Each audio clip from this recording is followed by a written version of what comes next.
आपने कभी सोचा है कि राजस्थान के एक छोटे से गांव खाटू में ऐसा कौन सा रहस्य छिपा है जो हर साल करोड़ों श्रद्धालुओं को वहां खींच लाता है? आखिर ऐसा क्या है उस मंदिर में जहां लोग एक सिर की मूर्ति के आगे नतमस्तक हो जाते हैं? क्या आपने कभी सुना है कि किसी व्यक्ति ने युद्ध में जाने से पहले अपना सिर दान कर दिया हो और वो सिर बिना शरीर के पूरी महाभारत का युद्ध देखता रहा, और यही सिर आज खाटू धाम में एक भगवान के रूप में पूजित है? यह कहानी कोई साधारण देवता की नहीं, यह कहानी है बारबरीक की, घटोत्कच के पुत्र की, एक ऐसे वीर की जिसे श्री कृष्ण ने स्वयं कलयुग का भगवान घोषित किया था। लेकिन सवाल यह है, क्यों? बर्बरीक ने ऐसा क्या किया कि कृष्ण को उनका सिर मांगना पड़ा? और क्या सच में खाटू श्याम वही बारबरीक हैं? हर साल फागुन महीने में करीब 1 करोड़ से ज्यादा श्रद्धालु खाटू श्याम के दरबार में हाजिरी लगाते हैं। कई लोग दावा करते हैं कि उनके यहाँ जाने भर से उनकी अधूरी मनोकामनाएं पूरी हो जाती हैं। किसी को नौकरी मिलती है, किसी को संतान सुख, तो कोई मृत्यु के मुंह से लौट आता है। क्या यह केवल संयोग है या खाटू श्याम जी में वाकई कोई अलौकिक शक्ति है? खाटू श्याम के मंदिर के भीतर एक अनोखा वातावरण रहता है। वहां की मूर्ति केवल एक शीश है, लेकिन उसमें इतनी ऊर्जा है कि लोग उसके सामने घंटों ध्यान में बैठे रहते हैं। कुछ लोग बताते हैं कि उन्होंने वहां दिव्य प्रकाश देखा, कुछ कहते हैं कि उनके शरीर में कंपन महसूस हुआ। क्या यह केवल श्रद्धा है या विज्ञान की पहुंच से बाहर कोई शक्ति? और यह भी सोचिए, क्यों कहा जाता है कि जब कलयुग में अधर्म चरम सीमा पर पहुंच जाएगा, तब यही श्याम बाबा नील घोड़े पर सवार होकर युद्ध के मैदान में उतरेंगे? क्या यह केवल एक प्रतीकात्मक विश्वास है या किसी आने वाले महायुद्ध का संकेत? इतिहासकारों के पास इसके जवाब नहीं है और विज्ञान की भाषा यहां मौन हो जाती है। लेकिन लाखों भक्त कहते हैं, हारे का सहारा खाटू श्याम हमारा। जो भी श्याम के दरबार में आता है खाली हाथ नहीं जाता। और सबसे बड़ा सवाल, क्या आज भी खाटू श्याम मंदिर में रात को वह सिर सोता है? क्या मूर्ति में कोई चेतना है, कोई दिव्य ऊर्जा? इन सारे सवालों के जवाब आपको इस डॉक्यूमेंट्री में मिलेंगे। हम जाएंगे उस भूमि पर जहां कृष्ण ने बारबरीक की परीक्षा ली थी, उस इतिहास में जहां युद्ध से पहले एक सबसे बड़ा बलिदान हुआ था, और उस मंदिर तक जहां हर धड़कन श्याम नाम का जाप करती है। तैयार हो जाइए एक ऐसी यात्रा पर जहां आस्था, इतिहास, विज्ञान और रहस्य सब एक साथ मिलते हैं, खाटू श्याम के दिव्य और रहस्यमयी संसार में। लेकिन उससे पहले अगर चैनल पर नए हैं तो वीडियो को लाइक करके चैनल को सब्सक्राइब जरूर कर लें। ये आपके लिए तो फ्री है, पर इससे हमारी काफी मदद हो जाती है। साल 2019 की बात है। राजस्थान के सीकर जिले का एक व्यापारी दिल्ली के एक बड़े अस्पताल में जिंदगी और मौत की जंग लड़ रहा था। डॉक्टरों ने जवाब दे दिया था, अब बस चमत्कार ही बचा सकता है। घर वाले टूट चुके थे, लेकिन तभी उस व्यापारी की पत्नी ने एक फैसला लिया। वो सीधा खाटू श्याम जी के दरबार पहुंची। आंखों में आंसू, हाथ में नारियल और दिल में एक ही संकल्प, हे श्याम बाबा, अगर मेरे पति को जीवन दान मिला तो मैं हर साल आपके दरबार में सेवा करूंगी।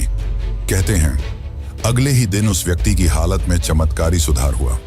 डॉक्टर तक हैरान थे, लेकिन यह सिर्फ एक कहानी नहीं है। ऐसे हजारों किस्से खाटू धाम से जुड़े हैं, जहां विज्ञान की सीमाएं खत्म हो जाती हैं और आस्था शुरू होती है। राजस्थान की तपती रेत पर जब सूर्य की किरणें पड़ती हैं तो लगता है मानो इतिहास की कोई सुनहरी परत जाग उठी हो। इस पावन भूमि की हर सांस में कोई ना कोई गाथा बसी हुई है। इन्हीं गाथाओं में एक है खाटू श्याम की। सीकर जिले में बसे इस मंदिर को लेकर केवल श्रद्धा ही नहीं, रहस्य भी जुड़ा है। कहते हैं यह मंदिर केवल एक पूजा स्थल नहीं, बल्कि एक ऐसी जीवित गाथा है जो आपको महाभारत काल से जोड़ती है। एक ऐसे योद्धा से मिलवाती है जो युद्ध में लड़ने नहीं, सिर कटाने आया था। एक ऐसा वीर जिसने श्री कृष्ण की एक परीक्षा के लिए अपना शीश तक समर्पित कर दिया, वो भी हंसते हुए। क्या आपने कभी सुना है कि किसी का कटा हुआ सिर युद्ध भूमि देखता रहा और फिर वर्षों बाद वही सिर कलयुग में भगवान बन गया? यह वही स्थान है जहां सिर की पूजा होती है, शरीर की नहीं। जहां मंदिर के गर्भगृह में कोई सामान्य मूर्ति नहीं, बल्कि एक ऐसा सिर विराजमान है जिसे वर्षों तक जमीन के नीचे दबा रखा गया था। क्या वाकई वह कुंड जहां से यह मूर्ति निकली आज भी दिव्य ऊर्जा से भरा हुआ है। और यह कैसे संभव है कि उस कुंड में जल का स्रोत किसी को नहीं मालूम, फिर भी वह कभी सूखता नहीं? मंदिर के भीतर कुछ विशेष परंपराएं निभाई जाती हैं, जैसे निशान चढ़ाना। लेकिन क्या आपने कभी सोचा है कि ये निशान केवल एक प्रतीक हैं, या फिर इनसे जुड़ी कोई ऊर्जा वाकई काम करती है? हजारों लोग दावा करते हैं कि उन्होंने खाटू श्याम से कुछ मांगा, निशान चढ़ाया, और फिर वो चमत्कार हुआ जिसे वो खुद भी नहीं समझ सके। क्या ये केवल संयोग था या किसी अदृश्य शक्ति की कृपा? इतना ही नहीं, मंदिर से कुछ दूरी पर स्थित है एक प्राचीन शिवलिंग, जिसे औरंगजेब ने तोड़ने की कोशिश की थी।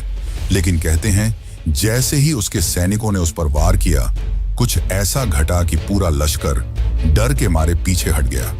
आज भी वह टूटा हुआ शिवलिंग एक चेतावनी बनकर खड़ा है। पर यह कैसा भय था जो एक क्रूर शासक को भी पीछे हटा गया?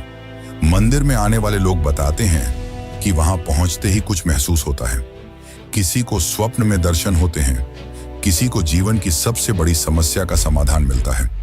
और इनमें एक बात समान है, एक अदृश्य उपस्थिति, एक रहस्यमयी शक्ति जो शब्दों से परे है। क्या यह श्रद्धा की शक्ति है या उस स्थान से जुड़ी कोई प्राचीन चेतना? और शायद सबसे चौंकाने वाली बात यह है कि खाटू श्याम मंदिर के भक्त सिर्फ भारत तक सीमित नहीं, इंग्लैंड, अमेरिका, ऑस्ट्रेलिया जैसे देशों से भी लोग यहाँ निशान यात्रा करने आते हैं। यह श्रद्धा किसी भाषा, किसी जाति, किसी धर्म की मोहताज नहीं, बस एक भावना चाहिए, भक्ति। और इस भक्ति में ही छिपे हैं वो प्रश्न जो सदियों से लोगों के मन को कुरेदते आए हैं। क्या खाटू श्याम ही कलयुग के विष्णु अवतार हैं? क्या वो सच में नील घोड़े पर सवार होकर अंतिम युद्ध में उतरेंगे? क्या वो प्रतिमा सच में चेतन है? क्या श्याम बाबा आज भी भक्तों से संवाद करते हैं? क्या उनकी प्रतिमा रात में विश्राम करती है जैसे कोई जीवित सत्ता? इन सभी सवालों के जवाब आपको इस डॉक्यूमेंट्री में मिलने वाले हैं। और साथ ही हम जानेंगे कि आप कैसे खाटू श्याम की यात्रा कर सकते हैं और आपको कब यहां जाना चाहिए। यह केवल एक वीडियो नहीं, बल्कि एक यात्रा है, श्रद्धा और रहस्य की, इतिहास और चमत्कार की, और सबसे अहम उस दिव्य अनुभूति की जिसे शब्दों में नहीं बांधा जा सकता। तो आइए चलिए उस रास्ते पर जो आपको केवल एक मंदिर नहीं बल्कि एक चमत्कार से रूबरू कराएगा, खाटू श्याम का चमत्कार। बाबा खाटू श्याम का संबंध महाभारत काल से माना जाता है। वे घटोत्कच के पुत्र थे। कथा की शुरुआत होती है उस अंधकारमय दौर से जब कौरवों और पांडवों के बीच तनातनी अपने चरम पर थी। हस्तिनापुर का राजमहल राजनीति, द्वेष और षड्यंत्रों का केंद्र बन चुका था। दुर्योधन के मन में पांडवों के प्रति द्वेष दिन ब दिन बढ़ता जा रहा था। उसे यह भय सताने लगा था कि यदि युधिष्ठिर को राज्य मिला तो भविष्य में कौरवों की सत्ता समाप्त हो जाएगी और वह स्वयं एक सेवक बनकर रह जाएगा। इसी भय और ईर्ष्या ने उसे एक भयावह योजना बनाने को प्रेरित किया, पांडवों को समाप्त कर देने की योजना। भीष्म पितामह ने जब धृतराष्ट्र को युधिष्ठिर के राज्याभिषेक का सुझाव दिया, तब दुर्योधन ने धृतराष्ट्र के मन में विष भर दिया। उसने कहा, यदि एक बार युधिष्ठिर राजा बन गया तो फिर कभी यह राज्य हमारे पास नहीं लौटेगा। धृतराष्ट्र युधिष्ठिर को योग्य मानते थे, लेकिन दुर्योधन के आग्रह के सामने वह असहाय हो गए और पांडवों को वाराणावत भेजने का निर्णय ले लिया। लेकिन यह सिर्फ एक यात्रा नहीं थी, यह एक घातक जाल था। दुर्योधन ने वाराणावत में एक महल बनवाया, ऐसा महल जो बाहर से तो वैभवशाली दिखता था, लेकिन भीतर से एक अग्निपाश था। लाक्षागृह यानी वह भवन लाख, चर्बी, सूखी घास और अन्य ज्वलनशील वस्तुओं से बना था। उसका इरादा था कि एक रात जब पांडव गहरी नींद में हों, उस महल को आग लगाकर उन्हें सदा के लिए समाप्त कर दिया जाए। लेकिन नियति ने इस षड्यंत्र को असफल करने के लिए एक और योजना रची थी, और उसमें शामिल थे विदुर। उन्हें इस षड्यंत्र का आभास हुआ और उन्होंने पांडवों को गूढ़ संकेतों में आगाह किया। विदुर ने सुरंग खुदवाने वाले कारीगर को भेजा और कहा कि एक गुप्त रास्ता वन तक बनवा लिया जाए ताकि आपातकाल में जीवन बचाया जा सके। फिर वह रात आई जब पुरोचन ने महल को अग्नि के हवाले करने की योजना बनाई, लेकिन इस योजना से पहले ही भीम ने प्रतिकार किया। अग्नि वहीं फैली, लेकिन अपने साथ पुरोचन उसकी योजना और निर्दोष भीलनी को भी ले गई। उधर पांडव सुरक्षित सुरंग से निकलकर हिंडनी नदी के किनारे पहुंचे और विदुर द्वारा भेजी गई नौका में सवार होकर दूर एक घने जंगल में जा पहुंचे। और यहीं से प्रारंभ होती है एक नई कथा, एक वीर योद्धा, एक राक्षसी कन्या और एक ऐसे पुत्र की गाथा जो आगे चलकर 3 बाणों से युद्ध का रुख बदलने की शक्ति रखता था। इस जंगल में रहते थे हिडिंब और उसकी बहन हिडिंबा। हिडिंब एक नरभक्षी राक्षस था जो मानव मांस खाकर जीता था। उसने अपनी बहन को आदेश दिया कि जंगल में विचरते पांडवों को मारकर उसका भोजन तैयार करे, लेकिन नियति ने इस कहानी को कुछ और ही रूप देना तय किया था। जब हिडिंबा भीम के सामने पहुंची तो वह उसके वीर व्यक्तित्व और तेजस्विता पर मोहित हो गई। राक्षसी होते हुए भी उसके भीतर प्रेम की एक ज्योति जल उठी। भीम की रक्षा करते हुए हिडिंबा अपने भाई से विरोध कर बैठी। इससे नाराज होकर हिडिंब ने भीम पर आक्रमण किया और फिर शुरू हुआ एक घमासान संग्राम। यह युद्ध शक्ति और छल का नहीं, बल्कि धर्म और अधर्म के बीच था। अंततः भीम ने हिडिंब को परास्त कर मार गिराया। इसके बाद हिडिंबा ने भीम के सामने विवाह का प्रस्ताव रखा। पहले तो भीम ने उसे अस्वीकार कर दिया, लेकिन जब माता कुंती ने हस्तक्षेप किया और एक शर्त रखी कि विवाह के बाद संतान प्राप्ति तक ही वह साथ रहे, तो यह विचित्र विवाह संपन्न हुआ। जंगल में उनका गंधर्व विवाह हुआ और वहीं जन्म हुआ एक तेजस्वी बालक का, घटोत्कच। घटोत्कच का व्यक्तित्व भीम जैसा ही था, बलशाली, पराक्रमी और न्यायप्रिय। कालांतर में उसका विवाह दैत्यराज मुरा की पुत्री अहिलावती से हुआ और उनके 2 पुत्र हुए, अंजनपर्वा और बर्बरीक। बर्बरीक यानी वह योद्धा जिसकी गाथा आगे चलकर काल के गर्व को चूर कर देगी। वह बालक जिसने बाल्यकाल में ही शिव की तपस्या की और उनसे 3 अमोघ बाणों का वरदान पाया, और यह वही 3 बाण थे जिनसे वह किसी भी युद्ध में संपूर्ण सेना का अंत कर सकता था। मात्र 3 बाणों से। लेकिन उसकी वीरता से भी अधिक अद्भुत थी उसकी सत्यनिष्ठा। अपनी माता से किए एक वचन ने उसे एक ऐसे मार्ग पर ला खड़ा किया जहां से इतिहास की धारा मुड़ गई। वह वचन था, मैं सदा हारे की ओर से युद्ध करूंगा। और यहीं से प्रारंभ होता है खाटू श्याम बनने की ओर उसका अंतिम सफर। घटोत्कच और अहिलावती का वह तेजस्वी पुत्र बर्बरीक बचपन से ही असाधारण प्रतिभा का धनी था। उसकी आंखों में वीरता की चमक थी और हृदय में धर्म की लौ। वह युद्ध विद्या, अस्त्र शस्त्र, नीति और तपस्या में अपराजय था। लेकिन उसकी सबसे बड़ी शक्ति थी उसकी आस्था। जब वह थोड़ा बड़ा हुआ, उसकी माता अहिलावती ने उसे एक दिव्य उद्देश्य के लिए तैयार किया। उन्होंने उसे भगवान शिव की कठोर तपस्या करने को प्रेरित किया। बर्बरीक ने तप की आग में अपने शरीर को तपाया और उसकी भक्ति से प्रसन्न होकर महादेव ने उसे 3 अमोघ बाणों का वरदान दिया। ये बाण कोई साधारण बाण नहीं थे। ये बाण ऐसे थे कि एक से लक्ष्य को चिह्नित किया जा सकता था, दूसरे से उसका संहार और तीसरे से उसे वापस बुलाया जा सकता था। कहा जाता है कि मात्र इन 3 बाणों से वह समस्त पृथ्वी की सेनाओं का अंत कर सकता था। समय बीतता गया और युद्ध का वह क्षण समीप आ गया जिसे महाभारत के नाम से जाना जाता है। कुरुक्षेत्र की भूमि पर धर्म और अधर्म आमने सामने थे। सभी योद्धा एकत्र हो चुके थे। उसी समय बर्बरीक ने युद्ध भूमि में जाने का निश्चय किया। वह युद्ध में भाग लेना चाहता था क्योंकि उसका हृदय न्याय के लिए धड़कता था। परंतु उसकी मां से लिया गया वचन अब उसके रास्ते में खड़ा था। उसने प्रण लिया था कि वह सदैव हारे हुए पक्ष की ओर से लड़ेगा। कुरुक्षेत्र जाते हुए जब वह अपने नीले रंग के घोड़े पर सवार होकर चला तो मार्ग में एक ब्राह्मण ने उसका रास्ता रोक लेता है। लेकिन वह कोई साधारण ब्राह्मण नहीं था। वह स्वयं भगवान श्री कृष्ण थे जो उसकी शक्ति और उसके निर्णय की परीक्षा लेना चाहते थे। कृष्ण ने मुस्कुराकर पूछा, वत्स, तुम कहां जा रहे हो? बर्बरीक ने उत्तर दिया, हे ब्राह्मण, मैं महाभारत के युद्ध में जा रहा हूं। मेरा कर्तव्य है कि मैं उस पक्ष के लिए युद्ध करूं जो हार रहा हो। कृष्ण ने उसकी वीरता पर संदेह नहीं किया, लेकिन उसके निर्णय से उत्पन्न होने वाले परिणामों की गहराई को समझाना आवश्यक था। उन्होंने पूछा, यदि तुम केवल हारे हुए पक्ष की ओर से लड़ोगे तो युद्ध का क्या होगा? बर्बरीक ने गंभीरता से उत्तर दिया, जहां हार होगी मैं वहां जाऊंगा और जिस ओर मैं जाऊंगा वह जीत जाएगी। यह सुनकर श्री कृष्ण का हृदय कांप उठा। उन्हें स्पष्ट हो गया कि यदि बर्बरीक युद्ध भूमि में उतर गया तो युद्ध का संतुलन टूट जाएगा। धर्म और अधर्म की रेखाएं धुंधली हो जाएंगी। पांडवों की विजय असंभव हो सकती थी। तभी उन्होंने बर्बरीक की परीक्षा ली। उन्होंने एक वृक्ष की ओर इशारा करते हुए कहा, अगर तुम इतने पराक्रमी हो तो इन पत्तों को एक बाण से भेद कर दिखाओ। बर्बरीक ने ध्यान लगाकर अपना पहला बाण चलाया और वह बाण वृक्ष के हर पत्ते को छेदने निकल पड़ा। लेकिन एक पत्ता बच गया जो श्री कृष्ण ने अपने चरणों तले छुपा लिया था। बाण हवा में घूम रहा था, खोज रहा था और अंत में श्री कृष्ण के चरणों के पास रुक गया। तब बर्बरीक ने बड़े विनम्र भाव से कहा, हे ब्राह्मण, कृपया अपना चरण हटा लें, वरना यह बाण आपको घायल कर देगा। श्री कृष्ण मुस्कुराए। उन्हें उस क्षण वह विराट पुरुष दिखाई दिया जिसमें वीरता और विनम्रता दोनों का अद्भुत मेल था। अब समय था अंतिम परीक्षा का। कृष्ण बोले, हे वीर, क्या तुम मुझे एक दान दे सकते हो? बर्बरीक ने बिना झिझक कहा, हे ब्राह्मण, जो भी मांगेंगे मैं अर्पित करूंगा। तब श्री कृष्ण ने कहा, मैं तुमसे तुम्हारा शीश मांगता हूं।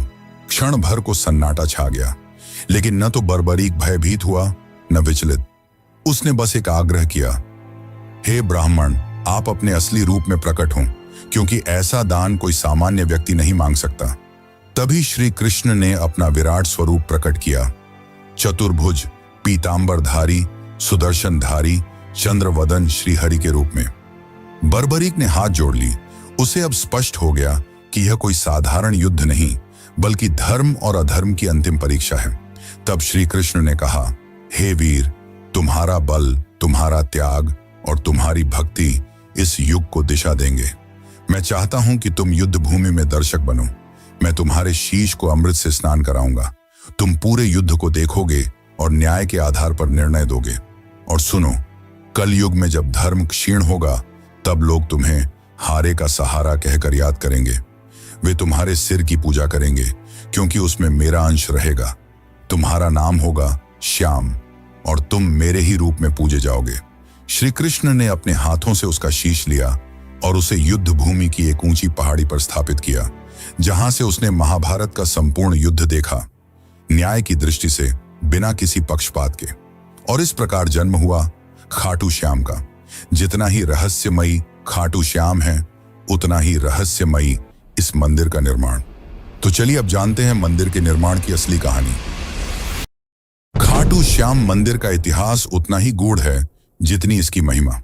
जब जब कालखंड चुप रहता है, तब तब कोई स्थल, कोई घटना, कोई संकेत स्वयं बोल उठता है। और खाटू श्याम धाम का निर्माण भी एक ऐसी ही पुकार से आरंभ होता है। यह केवल ईंट और पत्थरों की रचना नहीं थी, बल्कि यह उस अलौकिक चेतना की पुनः अभिव्यक्ति थी जो कलयुग में मानवता का अंतिम सहारा बनकर अवतरित हुई।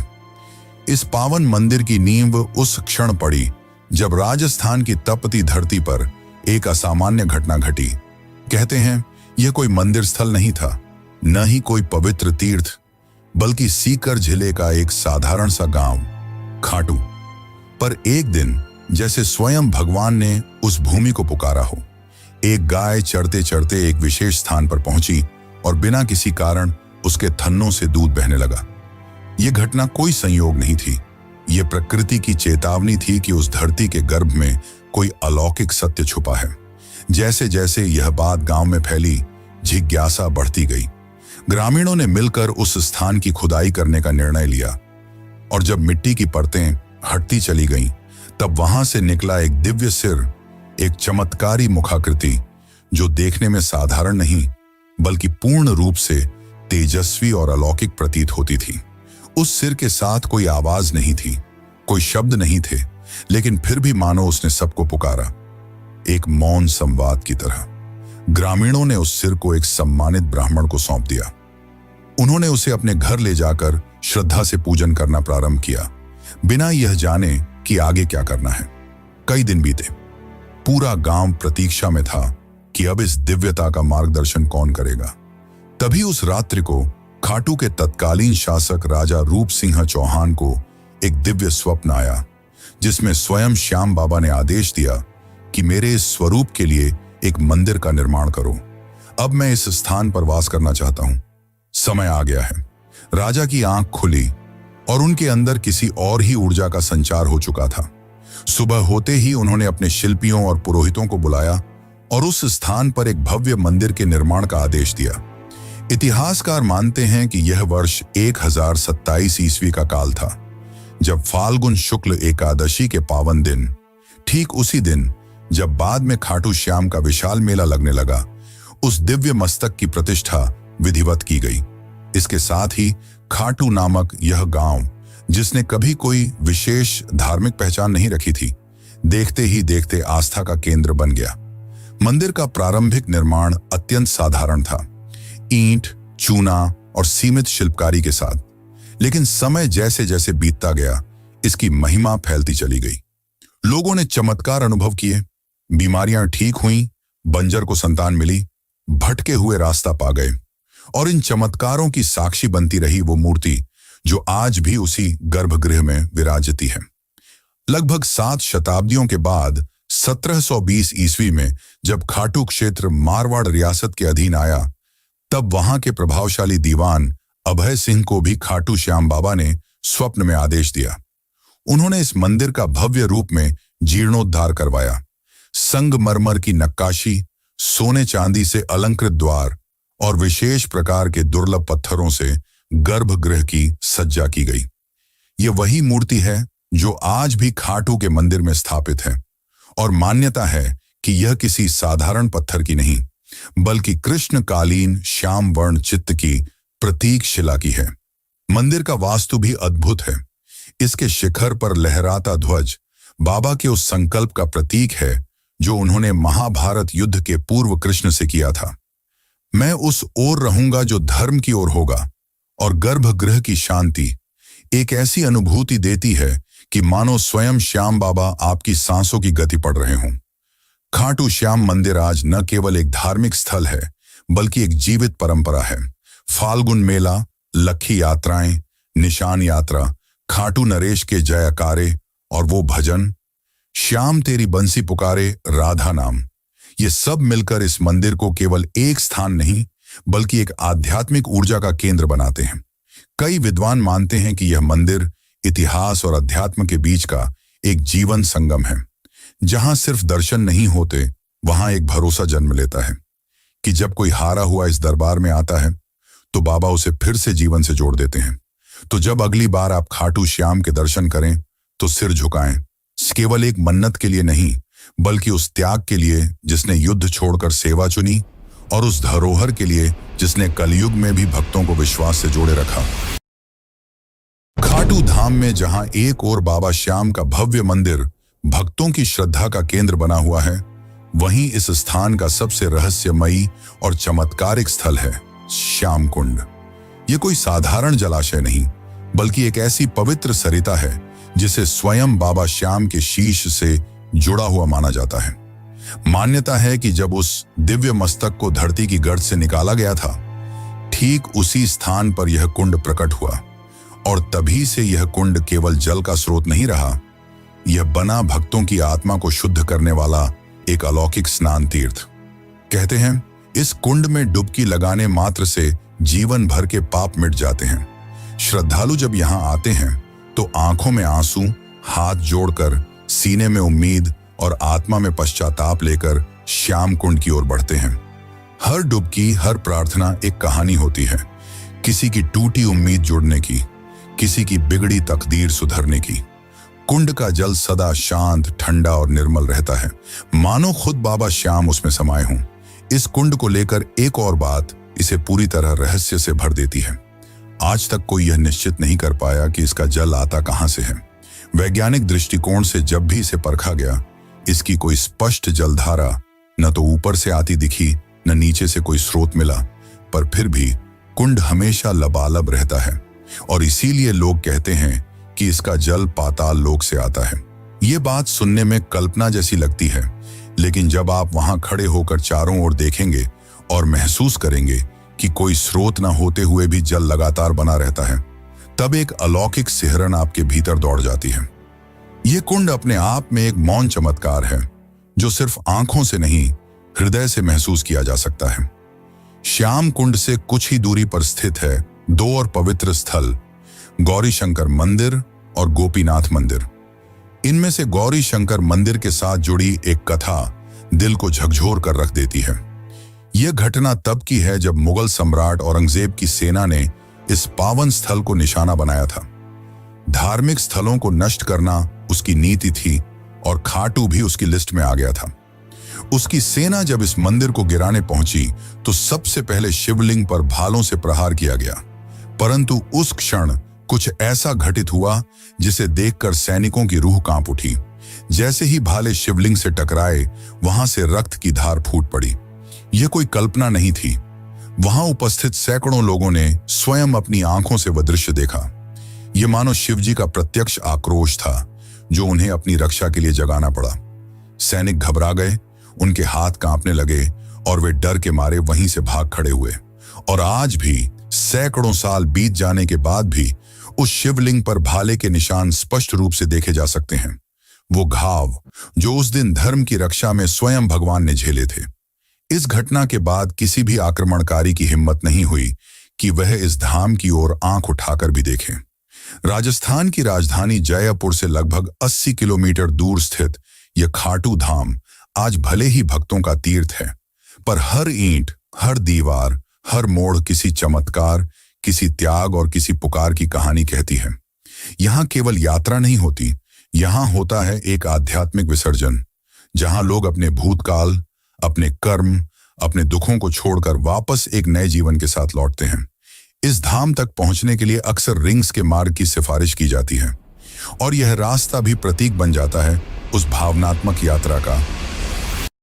तो चलिए अब मैं आपको लेकर चलता हूं एक ऐसी यात्रा पर जो सिर्फ पैरों से नहीं बल्कि दिल से पूरी की जाती है। यह यात्रा है खाटू श्याम जी के दरबार की, जो आपको भीतर तक छू जाती है। मान लीजिए कि आप तय कर चुके हैं, इस बार बाबा श्याम के दर्शन जरूर करने हैं।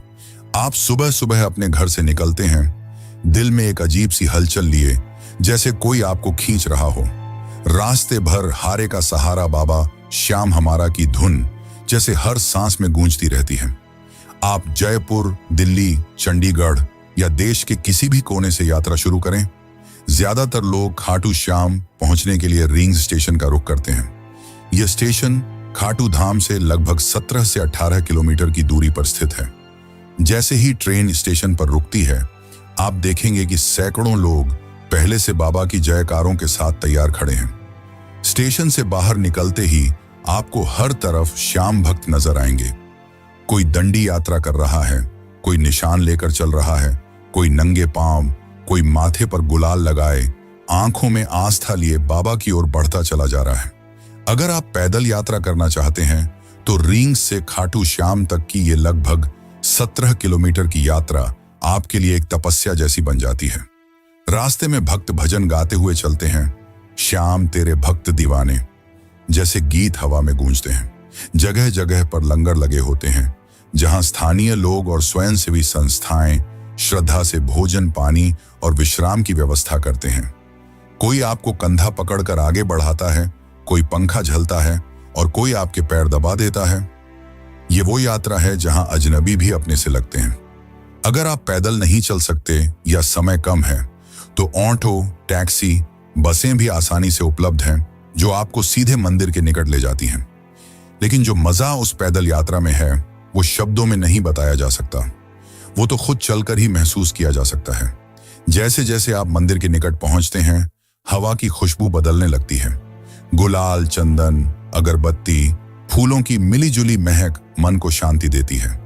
मंदिर के बाहर आपको बड़ी संख्या में दुकानें मिलेंगी, जहां से आप प्रसाद, चुनरी, निशान, माला और बाबा के वस्त्र ले सकते हैं। कुछ श्रद्धालु यहां से बाबा के लिए विशेष भेंट लेकर जाते हैं। कतार में लगने से पहले आप अपने पैरों को श्याम कुंड के शीतल जल में धो सकते हैं। मान्यता है कि यहाँ स्नान करने से आत्मा तक शुद्ध हो जाती है। फिर आती है वो घड़ी जिसका इंतजार आपने न जाने कितने दिनों से किया होता है, दर्शन की घड़ी। कतारें लंबी हो सकती हैं, लेकिन बाबा का दरबार ऐसा है कि कोई थकता नहीं। मंदिर परिसर में भजन मंडली लगातार श्याम राग गा रही होती है। जैसे ही आप गर्भगृह में प्रवेश करते हैं और सामने बाबा श्याम की मूर्ति दिखती है, वो नीली श्याम रंग की आंखें, मोर पंख, श्रृंगार से सजे स्वरूप को देखकर ऐसा लगता है जैसे बाबा अभी बोल पड़ेंगे। उस पल में समय जैसे रुक जाता है, सांसें थम जाती हैं और आंखें नम हो जाती हैं। दर्शन के बाद आप वहीं मंदिर परिसर में बैठकर कुछ देर आंखें बंद कर लें तो लगेगा जैसे जीवन में जो उलझनें थीं वो हल हो गईं। बाबा की कृपा सिर पर महसूस होने लगती है। मंदिर के पास ही आपको भव्य हवन कुंड मिलेगा, जहां श्रद्धालु अपनी मनोकामनाओं की पूर्ति के लिए आहुति देते हैं। मंदिर के बाहर आपको प्याऊ, प्रसाद वितरण केंद्र और आराम के लिए साधु संतों की छांव में बैठने का भी अवसर मिलेगा। अब जब आप वापसी के लिए कदम बढ़ाते हैं तो मन भारी हो जाता है। लगता है काश थोड़ी देर और रुक सकते, पर बाबा का आशीर्वाद लेकर लौटना ही होता है। साथ में लेकर जाते हैं उस यात्रा की स्मृतियां, वो चांटिंग की गूंज, वो प्रसाद की मिठास, वो कुंड की ठंडक और बाबा के दर्शन की गर्माहट। ये यात्रा कोई सामान्य तीर्थ यात्रा नहीं, ये एक भावनात्मक पुनर्जन्म है। यहां आप कुछ छोड़कर नहीं जाते, आप कुछ लेकर नहीं जाते, आप खुद बदल कर लौटते हैं। और जब कोई आपसे पूछता है कि कैसा रहा खाटू श्याम जी का सफर, तो आप मुस्कुराकर कहते हैं, बाबा ने बुलाया था और सब कुछ बदल गया। तो दोस्तों, अगर आपको ये खाटू श्याम जी की रहस्यमयी और भावनाओं से भरी यात्रा पसंद आई हो, तो इस वीडियो को एक प्यारा सा लाइक जरूर दीजिए और कमेंट में जय श्री श्याम लिखकर अपने भाव प्रकट कीजिए। ऐसे ही अद्भुत और दिल छू लेने वाले आध्यात्मिक रहस्यों से जुड़ी कहानियां पाने के लिए सब्सक्राइब जरूर करें और बेल आइकॉन दबा दें, ताकि अगली वीडियो की घंटी सबसे पहले आपके पास बजे। और क्या आपको पता है दुनिया के सबसे अमीर मंदिर के चौंकाने वाले रहस्यों के बारे में, जहां चुपचाप छिपा है एक ऐसा रहस्य जो सुनकर आप भी चौंक जाएंगे। तिरुपति बालाजी मंदिर के चौंकाने वाले रहस्य, बस यहां पर क्लिक कीजिए और अगली यात्रा शुरू कीजिए।